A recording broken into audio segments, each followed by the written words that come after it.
Тапшырма эмнеге жазган жоксуң Бактияр? Я. Эмнеге жазган жоксуң айтчы?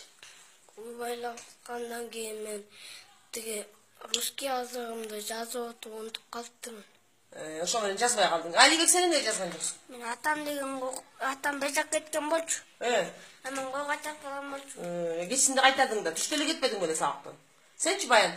Мен кечирет жаңгоштап жазбай калыптырмын. Сенчи? Мен дневникке жазбай унутуп калыптырмын. Дневникке? Кошуналар жокпу? Я. Так, эжейдин кошунасы жазбай келет. Сенчи класс? Ручка сатып алайын деп унутуп ручка. Үйдө так ручка жок бекен. Я, Эрмек сен эмне жазбай келдиң? Мен көзөчү эме моомдор жетишпей, атамдар бир жак кеткен. Анан моома калып калган танеченикине барбай. Анан? Ошо жазбай калып. Барбасаң деле жаза берди, аякка барбасаң деле. Камила. Мен бала карап калгам. Кечки бошобой койдуңбу такыр? Бүт сабак жазган жоксуңбу? Жазгам кичине. Сенчи? Унутуп калыптырмын эркин менен кайтады. Я. Эркин менен жазбай калдыңбы?